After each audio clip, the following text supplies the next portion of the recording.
Bonjour à toutes, bonjour à tous, bienvenue sur Le Fossé, on est ensemble. Je vois Mandanda77 qui prend sa deuxième année d'abonnement, 24 mois d'abonnement avec Prime. Merci beaucoup à toi, ça fait vraiment plaisir. Ça va bien les copains, j'espère que pour vous aussi tout roule, que c'est cool. Bah écoutez, déjà j'espère que la connexion va tenir toute la matinée, hein. Normalement oui, il n'y a pas de problème, hein. Ça fait plus d'1 an que ça marche, donc je vois pas pourquoi ça marcherait pas. Merci Alx, merci à tous d'être là. Amélie Parpin, merci, bonjour à toi. Salut c'est Foufa, salut à tous. L'interview de Benatia, elle était plutôt bien. Après, c'est Foufa qui me dit discours convenu ou discours instructif. Bon, un peu des deux. Déjà, c'est bien parce que ça réaffirme le total soutien de la direction à De Zerbi. Il n'y a pas d'écart entre les positions des uns et des autres. On a l'impression qu'ils marchent tous main dans la main. Donc ça, c'est plutôt pas mal si on veut faire le projet à long terme. Après, pour le reste, oui, on n'apprend pas grand-chose, mais c'est bien aussi d'être venu faire un peu de présence, parce qu'on a besoin dans ces moments difficiles d'entendre des voix. Et Benatia, comme il a une cote plutôt élevée à Marseille, je trouve que c'est bien qu'il soit venu faire le boulot sur RMC hier soir. Voilà. N'hésitez pas à poser vos questions dans le chat, je suis avec vous. Et puis après on prendra des coups de fil aussi, vous pourrez nous appeler pour nous donner votre avis, être jugé par le chat aussi, votre avis pourra être remis en question ou validé par le chat, nous on pourra poser des questions, voilà. De Zerbi, alors bien aimé, mais De Zerbi a pas l'air bien stable non plus. Bah sur ça, Moineau, il le dit, De Zerbi, on savait, on sait, on connaît le personnage, c'est un passionné absolu, c'est-à-dire que le gars, c'est le foot. Et quand ton équipe, elle joue très mal, alors que tu t'entraînes toute la semaine en lui donnant l'envie et l'idée de bien jouer, forcément, ça doit rendre fou. Mais je pense que De Zerbi n'a pas contrôlé son après-match. Je pense qu'il aurait dû être un peu plus calme, mais est-ce que c'est possible quand on est passionné et passionnel et passionnant aussi? Je ne sais pas.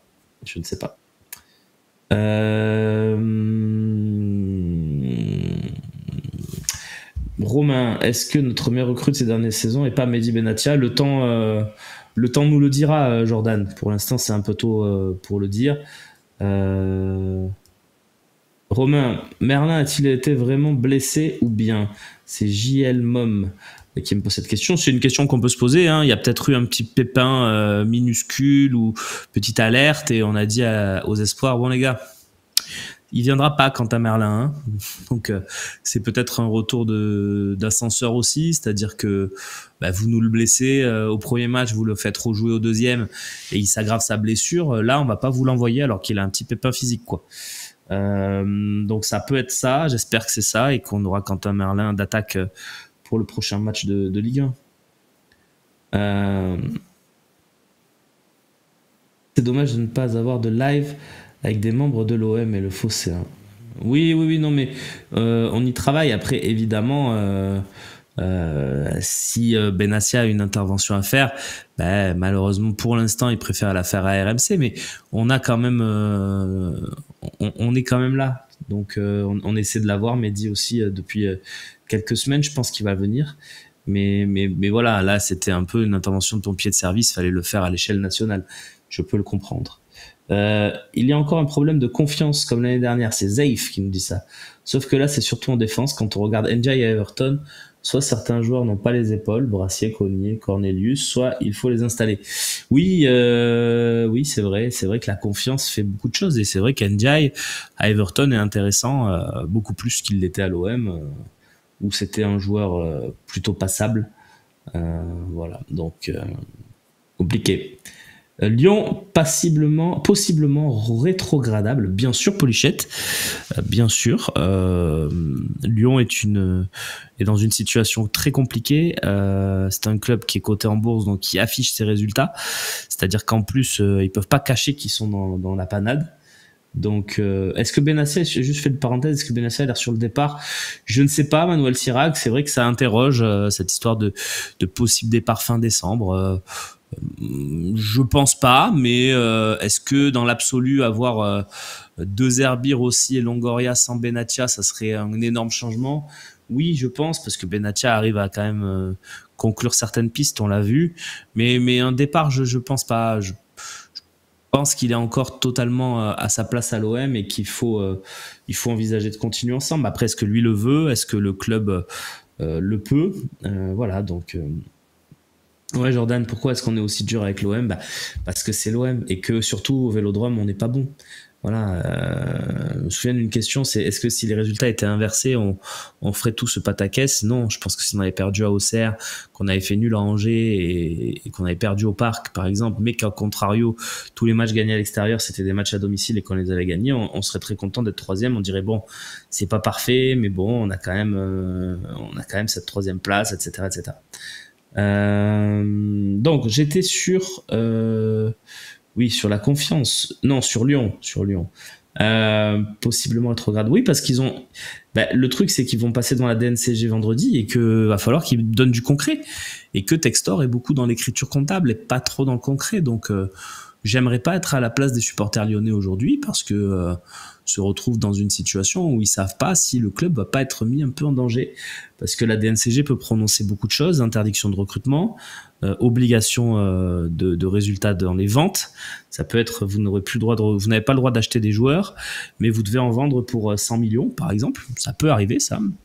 Ça peut être interdiction de recrutement, ça peut être encadrement de la masse salariale, ça peut être aussi rétrogradation à titre conservatoire, c'est-à-dire qu'en gros on leur dit si ça bouge pas cet hiver, en juin on vous rétrograde définitivement. Donc ça c'est possible. Tout est possible, voilà, mais c'est entre les mains de la DNCG. Ne pas oublier que on parle de Lyon comme si... alors, Bordeaux a aussi eu un moment un peu de mansuétude parce que les grands clubs, on essaie de les sauver. C'est un peu le mécanisme franco-français. C'est plutôt pas mal, hein, d'ailleurs, parce que si on enlève tous les grands clubs, ça va être compliqué, mais même s'il y a des grands clubs qui apparaissent, on peut parler de Rennes, par exemple, de Lens, de Nice, des clubs qui montent et qui n'étaient pas des grands clubs tout le temps dans leur histoire. Voilà.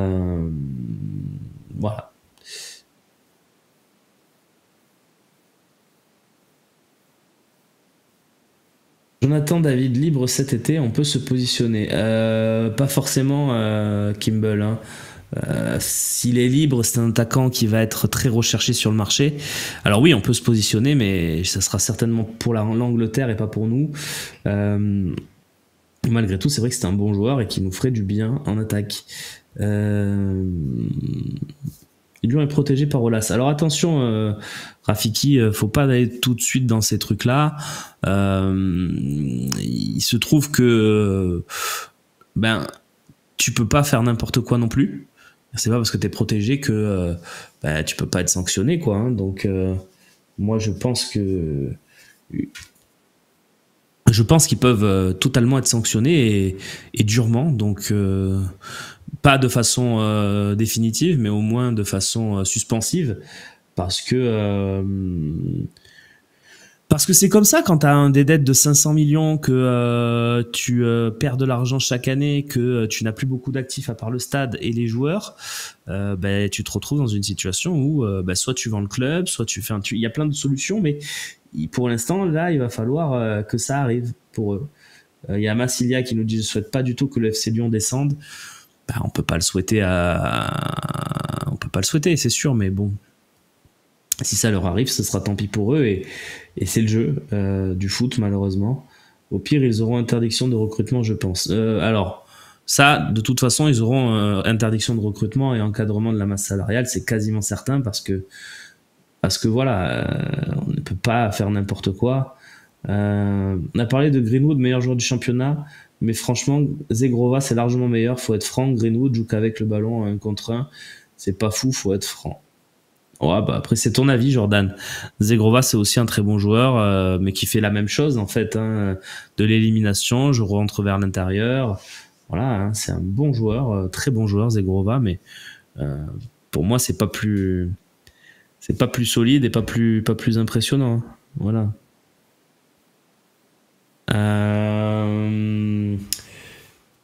La DNCG, ils font partie de la ligue, ils sont dans les mêmes locaux. Oui, mais c'est une instance indépendante. Comment dire? C'est qu'ils n'ont aucun compte à rendre en théorie, qu'il y a des membres plutôt indépendants là-dedans. Donc moi, j'ai plutôt confiance en la DNCG, qui de toute façon est un organisme de contrôle et financier. Donc tu peux pas leur vendre du pipeau, quoi. Donc pas forcément d'accord avec ce message, mais même si évidemment on se doute que Lyon va quand même être un peu épargné, même s'ils ont des gros problèmes. Voilà. Penses-tu que Sternal peut être en rotation et remplacer Harit sur certains matchs rigolos? Écoute, rigolo, c'est ton pseudo, hein, pas certains matchs rigolos, ça veut rien dire.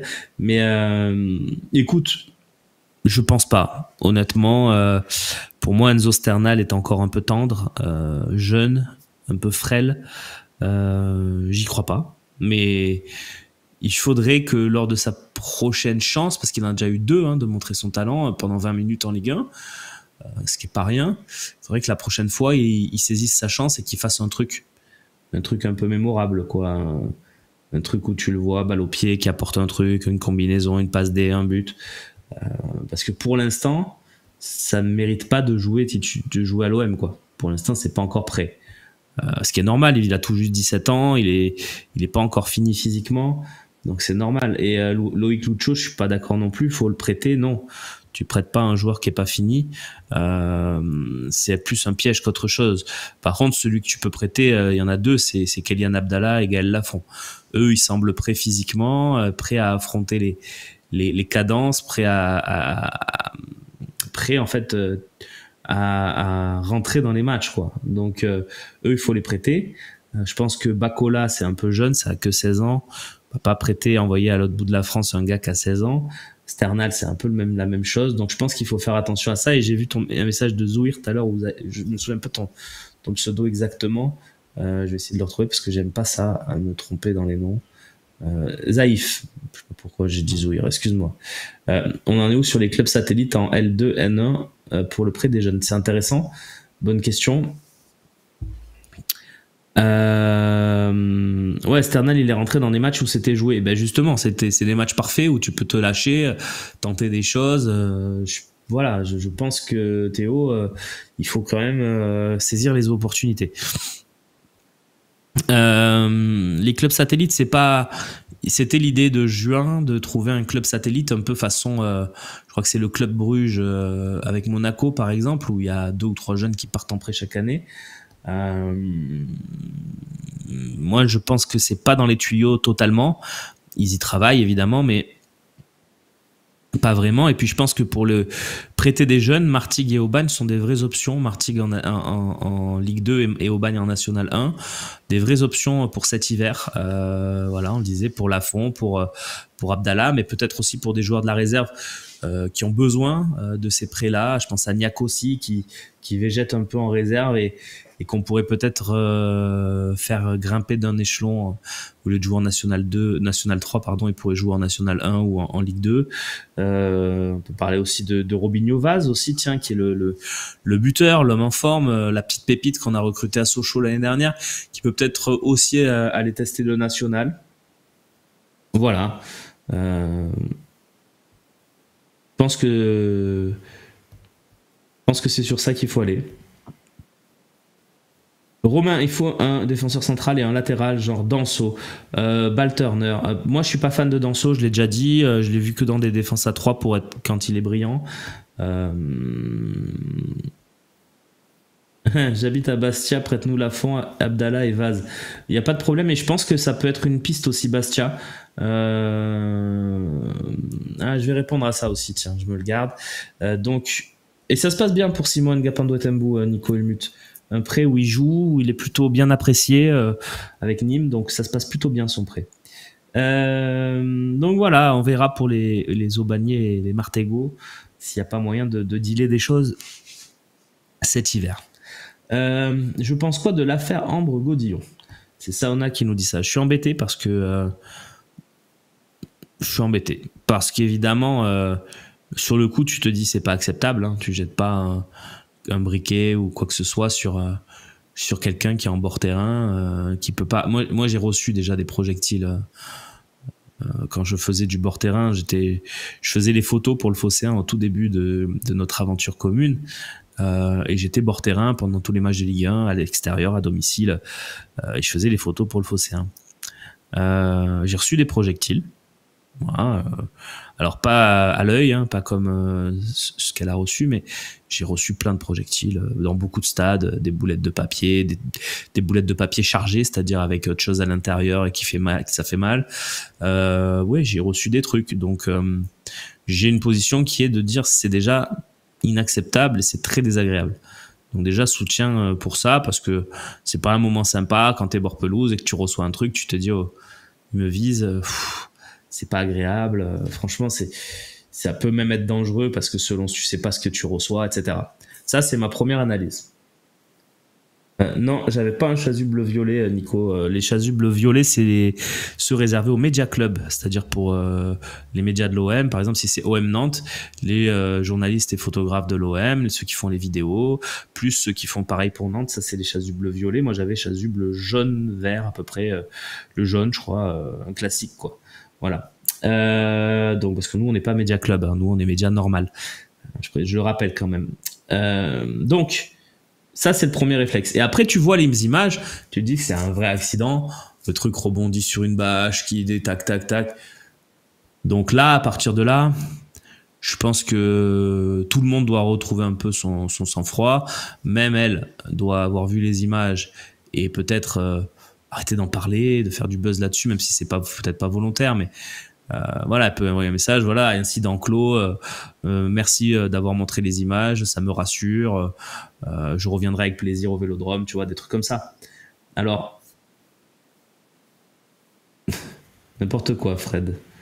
Bon, bref. Après, pourquoi pas, vous avez le droit de mettre des messages comme ça dans le chat, c'est marrant. Donc, oui, ma premier réflexe, c'était la pauvre. Deuxième réflexe, c'est bon, maintenant c'est bon, on a vu, voilà, c'est juste un bleu, un hématome, ça va passer, il est tout petit.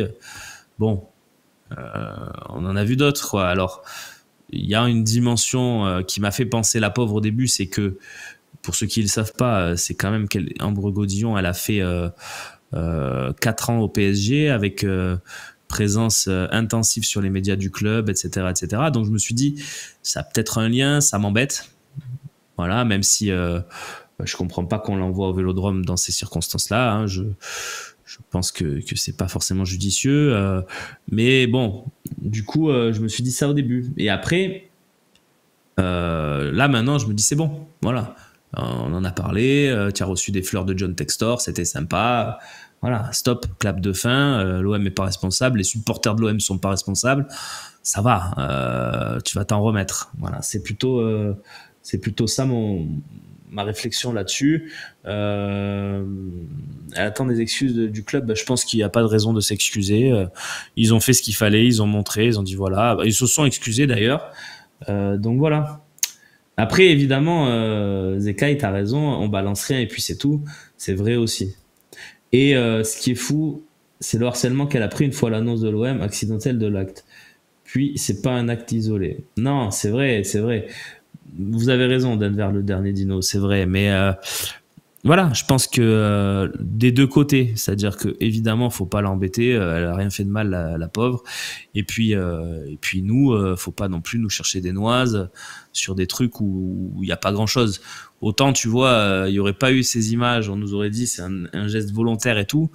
Bah, franchement, je dirais que c'est grave, c'est très grave. Et là, pour le coup, pour moi, ça ne l'est pas. Et je respecte ceux qui sont pas d'accord avec moi, hein, mais je vous jure, j'ai fait tellement de stades en Ligue 1, j'y ai pris plein de trucs sur la tête, volontaires, je pense. Donc, en vrai, là, c'est un truc qui tombe, qui est involontaire. Voilà. J'arrête là parce que j'ai pas plus d'avis que ça. Que penses-tu de l'interview de Benatia? J'en ai déjà parlé, Chris, en début d'émission. Rien de particulier. Les meilleurs extraits sont sur Twitter. Ils sont aussi sur le Phocéen, dans un bon article, tout ce qu'il faut retenir de l'intervention de Benatia. N'hésitez pas à aller le voir, ceux qui n'ont pas vu. Bien sûr, Zaïf, vous avez raison. C'est pas un sujet, ça doit pas arriver. C'est des idiots, les gens qui lancent des projectiles. Ça, c'est vrai. Maintenant, c'est quelle date qu'on saura si les virages seront à moitié vides contre Monaco? Bah, ça peut tomber ce soir. On est mercredi. La commission de discipline, c'est le mercredi. Donc, je pense que ça peut être ce soir, Nico, s'il y a d'éventuelles sanctions. Non, non, mais on n'a pas envoyé des choses exactement, Pato. Je suis d'accord. Je comprends ce que tu veux dire, Romain. Après, je pense qu'à partir du moment où on lance un truc, je pense que ça peut pas être un acte involontaire. Non, mais vous avez raison. Vous avez raison. Moi, je dis juste, à mon avis, elle n'était pas visée, quoi. Voilà, c'est tout. Après, je dis pas qu'évidemment, le projectile, il est arrivé, il est tombé du ciel. Non, non. Le prêt refusé de Meïté, tu en as parlé. Un réel retour vers Lens. Alors, déjà, le prêt refusé de Meïté, j'ai pas plus d'infos que ça. Je vous dis juste que c'est possible. C'est possible. Moi, j'aurais bien aimé qu'il soit prêté parce que je pense qu'il jouera pas cette année. Je pense qu'il jouera pas contre Lens. Je peux me tromper, évidemment. L'article de la Provence de ce matin est intéressant, même si on n'apprend pas énormément de choses, mais on apprend qu'il est mieux, voilà, qu'il est revenu, que physiquement il est mieux, que techniquement il est mieux. Bon, on va voir.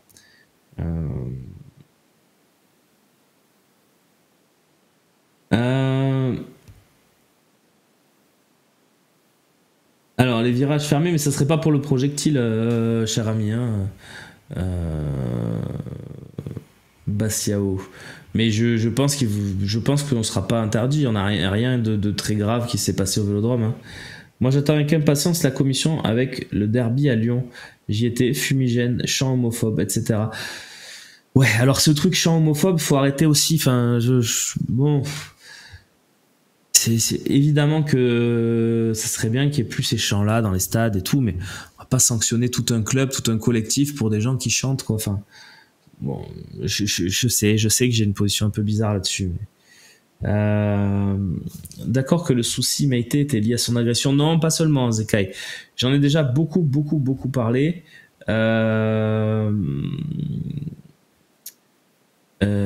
J'en ai déjà beaucoup parlé de Meïté, mais je vais le faire encore. Trois choses. Premier point, c'est l'agression en mai. Évidemment, avec Mumbagna et Onana, ils se font courser, ils se font tirer dessus. Bon, évidemment, marqué psychologiquement, le gars, sur ce, réfléchit à éventuellement partir. Ce qui peut se comprendre, totalement. Là, le club lui dit non. Non, on a besoin de toi, on a construit des projets avec toi, on a envie que tu progresses avec nous, donc non. Ça, c'est le deuxième point. Préparation, elle se passe, effectivement avec quelques douleurs à la cheville, comme l'a rappelé la Provence ce matin, et elle se passe pas très bien, les matchs de Meïté sont pas très bons, ça colle pas au projet de Zerbi, et là, De Zerbi ouvre la porte à un départ, et là, du coup... Mais après coup, après les premières offres de Rennes et tout, Longoria et Benatia cherchent une porte de sortie pour Meïté, ce qui peut permettre aussi, dans le même temps, de faire un ou deux coups mercato, etc., etc. On est en août. Le départ de Meïté ne se fait pas. Il reste et donc le quatrième défenseur central d'une équipe qui parfois préfère même mettre un milieu de terrain en défense centrale que lui. Donc ça, c'est la situation de Meïté, elle est compliquée. Là, sur ce, il y a évidemment Montpellier et Jean-Louis Gasset qui se renseignent un petit peu depuis quelques jours. Ça s'accélère, ça se ralentit, ça s'accélère, ça se ralentit. L'OM hésite parce que se dit on aura peut-être besoin de lui à un moment donné dans la saison. Mais s'il reste trop sur le banc, sa valeur marchande se réduit. Donc voilà, on est sur cette situation avec Bamo Meïté. Et je pense pas qu'il jouera beaucoup cette saison. Voilà. C'est quand le tirage au sort de la Coupe de France? Je ne sais pas. Mais en tout cas, le premier match, c'est bien le 22-23 décembre. Donc, on va suivre ça de près. Bemba et Meïté en défense, c'est meilleur que ce que l'on a, non? Alors, faut pas... Alors, Kimball. Déjà, Meïté, pour moi, elle n'a pas montré non plus que c'était un crack absolu. Hein. Meïté, c'est un très bon joueur qui a montré des belles choses. Je suis pas persuadé que Meïté, c'est meilleur que Brassier ou que c'est meilleur que Cornelius. Pour moi, on est sur des joueurs sensiblement du même niveau.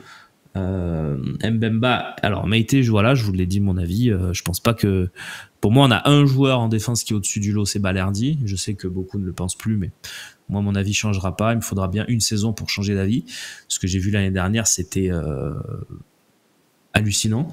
Donc pour moi, il est au-dessus du lot. Même dans ce début de saison, c'est quand même le meilleur défenseur pour moi. Et après, on a les trois autres. Cornelius, Brassier, Meïté, au même niveau, je vais dire, pour moi en tout cas. Il n'y en a pas un qui crève l'écran, peut-être un peu plus Cornelius, que j'aime un peu plus que les deux autres, mais ça se joue pas à énormément de choses. Et Mbemba, c'est différent. Mbemba, il ne devrait plus être là. C'est une anomalie qu'il soit encore là. Le club a décidé en juillet qu'à un an de la fin de son contrat, il fallait qu'il parte. Le gars a tout fait, Mbemba, pour pas partir. Il freine vraiment cette idée. Voilà, et on se retrouve dans une situation où à chaque défaite ou à chaque match nul, on nous dit si on avait Mbemba. Ben oui, si on avait Mbemba, mais on n'a pas Mbemba. Mbemba, il est pas dans le projet. C'est comme ça doit s'accepter. Je dis pas se comprendre, mais c'est comme ça. C'est la décision qu'ont pris Longoria, Benatia et De Zerbi ensemble, et qu'ils assument, parce que De Zerbi, on lui pose la question souvent, et il dit ben non, c'est la décision qu'on a prise, on va s'y tenir, il n'y a aucune raison que ça change. Voilà, donc il faut peut-être arrêter de parler d'Mbemba tous les matins, quoi.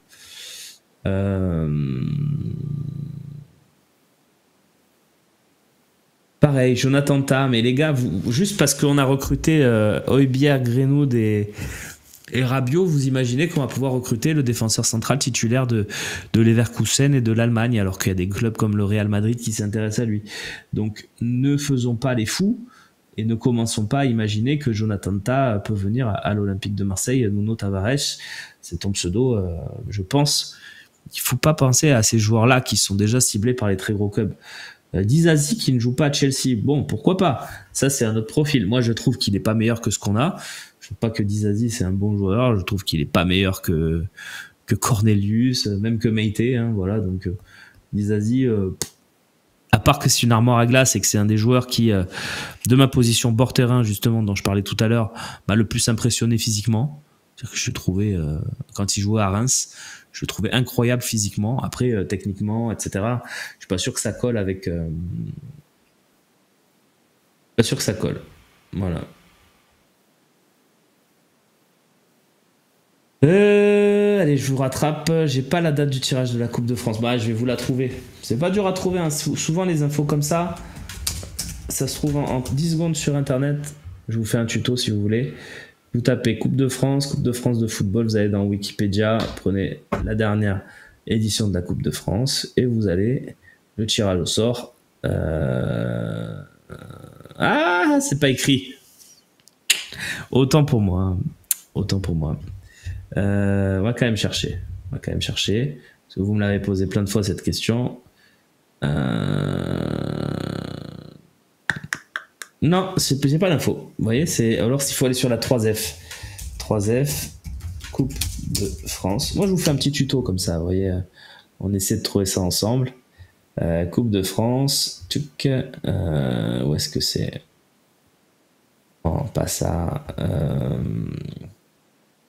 Et les sites sont quand même pas tous bien faits. Voilà, Coupe de France. Tiens, voilà, tirage au sort des 32e le 2 septembre. Ils ont même fait un article, c'est Claire Gaillard qui l'a écrit. Je ne connais pas, mais c'est écrit. On embrasse à Claire, évidemment. Donc le tirage aura bien lieu le 2 septembre. Le 2 décembre, pardon. Tiens, la cérémonie se déroulera au Parc des Princes. Pourquoi pas, hein, donnons-leur directement le trophée. C'est comme le trophée des champions qui va se jouer à Doha. On est dans une situation, le foot français, de soumission au Qatar qui est terrifiante. Et bon, ça c'est normal que le tirage sera diffusé sur beIN Sport puisque c'est le diffuseur avec France Télé de la compétition. Les 32e de finale seront marqués par l'entrée des clubs professionnels, tout à fait.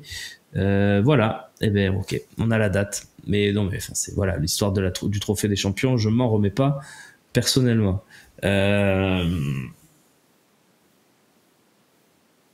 Ouais, vous l'aviez trouvé aussi, hein, le 2 décembre, je le vois. Merci à tous, hein, tous ceux qui ont bossé mieux que moi. Obibab Kenobi, je vais les citer.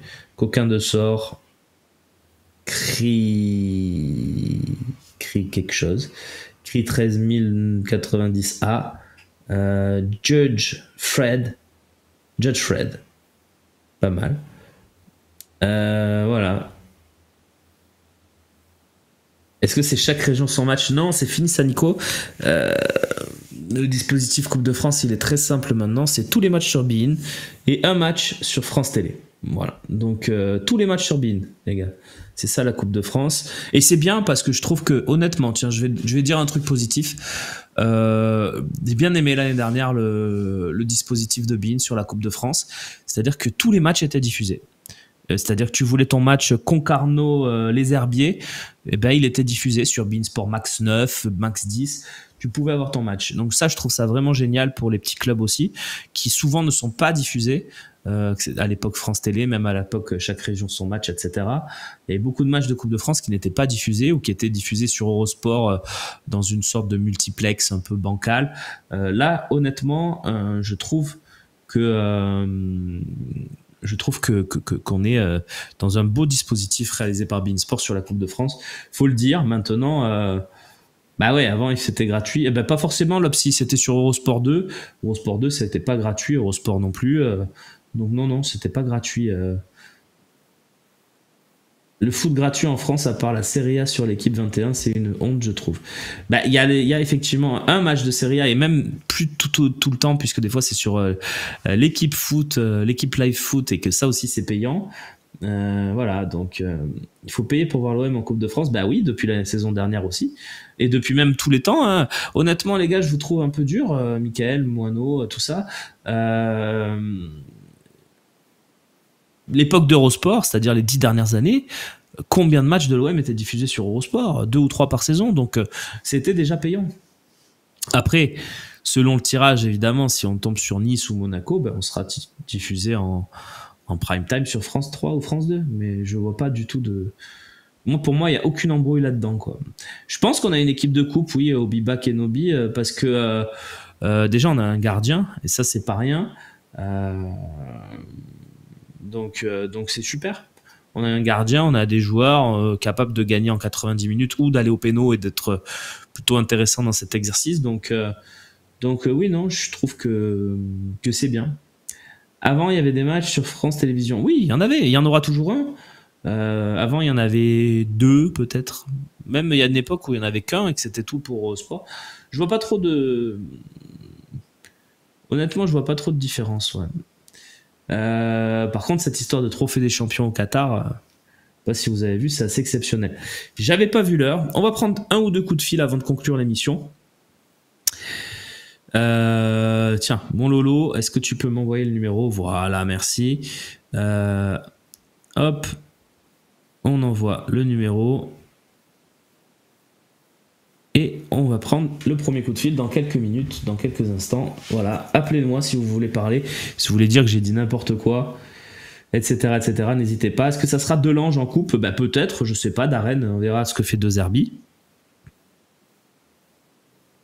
Mais bon, j'ai pas l'info.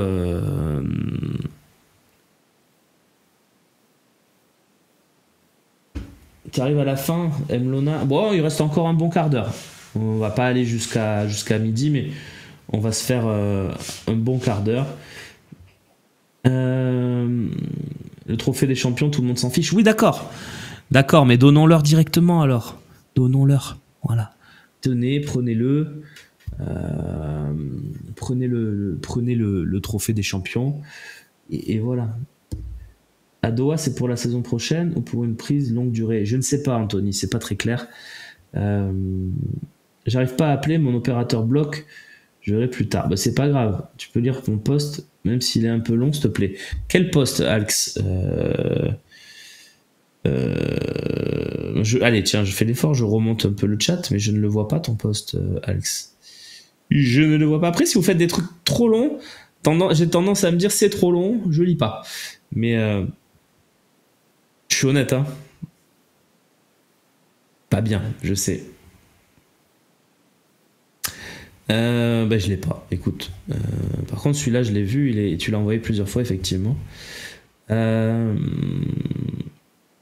penses que Lyon va descendre? Ouais, j'ai déjà parlé de Lyon, les gars.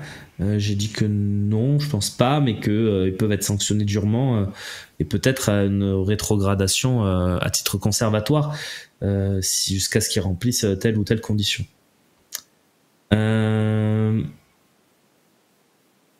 Gérard Lopez fait couler Boavista maintenant. C'est dingue cet escroc. Et oui, oui, GG Lopez, il va faire couler Boavista. Et effectivement, c'est une grande possibilité, malheureusement, pour ce club historique du Portugal. Ça fait beaucoup de peine pour ce club que j'aime bien. J'étais allé le visiter quand j'étais allé à Porto. J'ai trouvé dans un petit quartier très sympa. Voilà, Boavista, un très très beau club qui pourrait disparaître. Ouais. Et je crois qu'on a Christopher en ligne. Salut Christopher. Salut Romain, Comment ça va? ça va, ça va, ça va, ça va. Euh, content de passer au Phocéen, parce que ça fait un moment que je vous suis, donc vraiment, vraiment, vraiment ravi. Moi, je voulais parler de notre effectif. Ouais. Enfin, je ne comprends pas, je comprends pas la construction de notre effectif. Je trouve que ça a été une très bonne chose de recruter Højbjerg, Greenwood, Wai, Mopé, très bien. Mais moi, j'ai le sentiment qu'on manque de créateurs dans le cœur du jeu. Et je voulais savoir ce que tu en pensais. Et je pense que ça va être nécessaire de recruter un 10 ou un joueur un peu plus créatif au mercato d'hiver, parce que je pense que Harit malheureusement a montré ses limites depuis plusieurs années. Et pour moi, nous pêchons dans la création offensive. Même si c'est vrai que nous ne sommes pas rassurants derrière. Je pense que, alors à moins peut-être de mettre Greenwood en 10, mais je pense qu'on perdrait ses Mm. qualités d'explosivité, ses qualités d'élimination en 1 contre 1 sur le côté. Mais pour moi, on manque d'un meneur de jeu. Alors peut-être pas qu'on joue avec un vrai meneur de jeu, mais on manque de ce joueur créatif. Koné malheureusement n'a pas réussi non plus à, à, à pallier cela. Donc voilà, je voulais savoir ce que tu en penses. Bah déjà merci, c'était très intéressant comme avis, on va en discuter. Dans la construction d'effectifs, je la trouve pas mauvaise de base. N'oublions pas quand même qu'ils ont fait la même analyse que toi. Hein. Ils se sont dit Harit c'est trop léger, il nous faut un autre joueur. Ils sont allés prendre Carboni. Le problème c'est que Carboni, un, il n'a pas été très bon, et deux, il s'est blessé gravement, on n'en entendra plus parler. Donc évidemment qu'au mercato d'hiver, pour moi, mais c'est que mon avis, la priorité n'est pas un défenseur, contrairement à ce que beaucoup le pensent. Pour moi, c'est vraiment un 10 et je partage quasiment tout ce que tu as dit sur la créativité de l'équipe. Et je trouve que oui, Harit a montré des limites, mais que du coup, de facto, on a quand même besoin d'Harit et je maintiens qu'on est meilleur avec Harit que sans dans l'état actuel de l'effectif aujourd'hui. Je sais pas si tu es d'accord avec ça, par contre, tiens, puisque tu nous as parlé d'Harit. Est-ce que, par exemple, prochain match, pour toi, Harit, il doit être titulaire ou pas? Parce qu'effectivement, il a des limites. Mais est-ce qu'on a mieux, tu vois? C'est ça, faute de mieux. Faute de mieux, on est obligé de le mettre. Et le problème, c'est que Harit fait un bon match et 3 mauvais derrière. Bien sûr, bien sûr, bien sûr. Bon, peut-être pas sur cette proportion-là cette saison, parce que je trouve qu'il a quand même fait quelques belles apparitions et il a dû en jouer 8 ou 9 maxi des matchs. Mais oui, oui, il est sur courant alternatif. Après, un 10 qui n'est pas sous courant alternatif, il jouerait pas à l'OM, hein, évidemment, mais c'est insuffisant. Ça, je te rejoins, évidemment. On nous parle aussi d'un arrière droit, c'est Fredzin dans le chat qui nous dit ça. Peut-être, écoute, on verra. Hein. Il faut vraiment qu'il soit meilleur que ceux qu'on a, même si c'est pas très très dur, mais il faut le trouver cet arrière droit, et puis ça veut dire qu'il faut en faire partir un, etc., etc. N'oublions pas que le mercato d'hiver est un mercato correctif. Tu voulais ajouter quelque chose, Christopher, ce matin? Non, non, non, parce que T'es simplement pas ma obligé, hein. grande déception, c'est Chancel Mbemba pour moi. Et on aurait dû le faire jouer parce qu'au final, il va passer une saison, à moins qu'on arrive à le sortir en janvier, mais il va passer une saison au frigo, il va être payé à rien faire et il ne jouera Ouais. pas. Donc pour moi, malheureusement, c'est une grosse déception. Il aurait donné, il aurait filé un coup de main et peut-être que lui aurait joué ce poste de troisième défenseur qui aurait pris le couloir, peut-être. Mais enfin, pour moi, c'est vraiment la grosse déception parce que il est largement au-dessus de ce qu'on a actuellement. Ah, absolument. Alors, je peux être que d'accord avec ce que tu dis. Maintenant, je pense que c'est aussi un signal de fermeté envoyé pour l'avenir. Je pense que en se privant d'Mbemba, ils font le choix de se dire pari sur l'avenir et pari sur les prochains mercatos d'été, de dire aux joueurs, voilà, si vous ne partez pas, vous ne jouerez pas.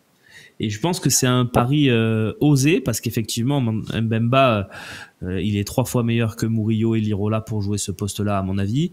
Il est meilleur que Cornelius, Brassier et Meïté pour jouer derrière avec Balerdi. Donc évidemment que sportivement, il n'y a pas de débat et tu as raison. Mais je pense que c'est vraiment un pari sur l'avenir de se dire, on va montrer qu'on est ferme, qu'on sait être ferme et que quoi qu'il arrive, un gars comme ça, dans cette position-là, on le réintègre pas. Et pour moi, c'est à la fois très intelligent et risqué parce que toutes les semaines, on va avoir des auditeurs très intelligents et si je le dis en le pensant comme Christopher qui vont appeler, qui vont me dire mais franchement, on aurait dû mettre Mbemba, quitte à le payer, etc. C'est juste, ça c'est la vision court-termiste et saisonnale de la saison en fait, de se dire oui, sur la saison, bah, même si on le perd et tout, on aurait mieux fait de le faire jouer. Ouais, mais sur le long terme, je vais dire sur les 5 prochaines années, parce que j'imagine Longoria restait encore 4-5 ans et peut-être avant un départ, mais sur les 4-5 prochaines années, tu sais que l'été, tu vas mettre des lofts et que dans le loft, tu vas dire, les gars, Mbemba l'année dernière n'a pas joué. Hein. Vous êtes prêts à pas jouer pendant un an ? Ok, mais nous, on vous fera pas jouer, c'est sûr. Regardez, Chancel, on l'a pas réintégré. Voilà, je pense que c'est ça qu'il faut prendre en ligne de compte et analyser. Pour ce qui est... Alors Nico, oui, tu as raison, je réponds à Nico dans le chat, puis je te rends la parole Christopher. Il faut voir les fins de contrat 2026, oui et non. Par exemple, Rabiot est en fin de contrat 2026, il y a une entente pour que Rabiot fasse les 2 ans et puisse partir libre, par exemple, tu vois, ou renégocier son contrat, mais Rabiot, il y a l'entente de se dire, bah, même s'il est en fin de contrat, il jouera, parce que c'est un choix, c'est opté, etc. C'était le cas avec Kolasinac aussi. C'était juste pour faire la précision. Vas-y Christopher, je crois que tu voulais réagir. Non, je suis d'accord avec toi, mais après, il faut simplement pas qu'on soit les dindons de la farce, parce que c'est vrai qu'on peut vouloir imposer ça sur les 4-5 prochaines années, mais il y a une espèce de mode actuellement des joueurs qui partent libres partout, que ce soit dans les grands clubs, que ce soit dans les grands clubs anglais, espagnols, italiens. Donc, on peut vouloir imposer quelque chose, encore faut-il qu'on arrive à s'y tenir. Ouais. Et puis c'est vrai qu'il y a 2 choses que je voulais réagir. Merci beaucoup pour ton appel, Christopher. Ce matin, on va prendre un autre viewer avant de conclure l'émission. Merci d'avoir appelé vraiment et à très vite sur le Phocéen. Et Darren qui nous dit parce que Rabiot sera dans le loft l'été prochain. Non, il sera pas dans le loft l'été prochain. Je viens justement d'expliquer le contraire. Et les joueurs seront désormais maîtres de leur contrat. Merci pour ce message d'Adjouman. Effectivement, la circulaire, ça pourrait même devenir l'arrêt Diarra par rapport à l'affaire Lassana Diarra, pourrait bouleverser pas mal de choses, notamment les lofts. On peut penser par exemple qu'un joueur avec une très forte valeur marchande qui serait mis dans un loft pourrait rompre son contrat en rachetant la dernière année lui-même pour la récupérer en prime à la signature dans un autre club. Et le club qui aurait mis le joueur dans le loft se retrouverait en grande difficulté puisqu'il n'aurait pas pu vendre son joueur, mais seulement récupérer son salaire. Voilà. Donc ça pourrait arriver. On n'a pas encore tous les tenants et les aboutissants de cette circulaire Diarra. Pardon Darren, merci de le préciser.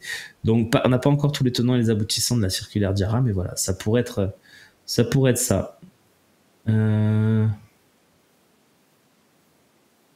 C'est plutôt des défenseurs centraux qu'il faut. Écoutez, appelez, venez me dire. Dernière chance aujourd'hui. Alors vous avez pas c'est pas un énorme jeu concours. Hein. C'est juste pour passer dans la fin de cette émission. Kimball, Sivdilia, je l'ai vu aux Jeux Olympiques. Il était plutôt bon. Écoute, moi je l'ai vu aux Jeux Olympiques. Il était plutôt banal pour moi, Sivdilia, un joueur plutôt moyen. Et c'est Jean-Luc qui est avec nous. Est-ce que c'est le Jean-Luc que je connais ? Oui, c'est Jean-Luc que tu connais. Bonjour, Romain. Jean-Luc. Non, c'est Jean-Luc que tu connais. JL Mom. Ah non, c'est pas le Jean-Luc que je connais, c'est le Jean-Luc que je connais Non. dans le chat. Oui. Mais c'est très Voilà, bien, c'est ça. c'est très bien que ça Je soit t'ai toi. déjà eu au téléphone. C'est très bien. Ben, écoute, c'est très bien que ça soit toi. Merci d'être là. Qu'est-ce que tu voulais nous dire ce matin, Jean-Luc? Ben, je voulais revenir un peu par rapport à Balerdi aussi, de la façon comme il est un peu traité cette année par rapport à l'année dernière. Alors c'est vrai que l'année dernière il était monstrueux et pour moi c'est toujours un très bon joueur. Mais l'année dernière il était central et quand il jouait à deux dans la défense il était central gauche. Et là il joue central droit. À côté de lui il a des joueurs qui sont pas les mêmes à chaque fois et qui sont un peu frêles, et c'est clair qu'il peut pas avoir le jeu qu'il avait l'année dernière, quoi. Je veux dire, même en étant capitaine en plus, je veux dire, c'est pas, c'est une grosse charge, quoi, pour lui, mentalement. Exact. Je suis plutôt d'accord avec ton avis, Jean-Luc. Moi, le brassard, je mets un bémol parce que je pense que c'est un petit peu un truc de communication. Moi, ça me gêne pas qu'il soit capitaine. Je pense pas que ça le pénalise plus que. Non, mais je pense pas que ça le pénalise, même lui sportivement. On dit beaucoup le brassard est lourd à porter, nanana. Je pense pas. Balerdi, c'est un Argentin, c'est un mec à la grinta qui incarne le club et qui a pour moi aucune difficulté à être capitaine. On dit beaucoup ça parce qu'on imagine Højbjerg être un capitaine peut-être plus logique. Mais pour moi, c'est pas du tout une erreur de lui donner le brassard. Et ce que tu dis peut expliquer aussi les performances un peu en dents de scie. C'est-à-dire que c'est un stopper gauche. Qu'on le veuille ou non, c'est pas un stopper droit. Balerdi, il a toujours eu cette capacité à jouer soit axe, soit gauche, où il était meilleur que côté droit. Ça a toujours été le cas. Ne me demandez pas pourquoi, j'en sais rien, mais c'est son poste. Donc effectivement, quand on parle de recrues, mercato, etc., si on arrive à faire partir Bamo Meïté et ou Chancel Mbemba, pour moi, priorité, recruter un stopper droit pour pouvoir éventuellement te donner l'option de jouer avec Balerdi axe gauche. Même si ça condamnerait forcément un peu Cornelius et Brassier qui sont plutôt mono-utilisation où ils peuvent jouer que stopper gauche. Et puis, oui, le niveau des gars à côté et la rotation, c'est vrai que quand un coup tu joues avec Cornelius, un coup tu joues avec Brassier, un coup tu joues avec Kondogbia, un coup tu vas même jouer avec Højbjerg à Strasbourg. Peut-être que Balerdi était peut-être pas là, était peut-être suspendu. Bref, mais tu vas jouer avec plein de gars différents. Ouais, tu te crées pas des liens, etc. Mais ça doit pas non plus être une excuse parce que les saisons passées, il y a eu une défense qui a beaucoup tourné aussi. Avec par exemple la saison Tudor, c'était jamais la même défense. Ça n'a pas empêché Balerdi de faire une très bonne fin de saison. Donc même la saison dernière, hein, la défense en deuxième partie de saison a beaucoup changé. Il a quand même été excellent. Donc voilà. Mais je trouve que tu mets le doigt sur un point important. Malgré tout, je sais pas si tu partages mon avis. Pour moi, ça reste quand même en étant un peu moyen, le meilleur de nos défenseurs cette saison. Ah mais c'est clair, mais il faut pas qu'il parte, Balerdi, il faut le garder au chaud, lui. Il a la grinta, il a, moi dans le caractère, il me rappelle un peu,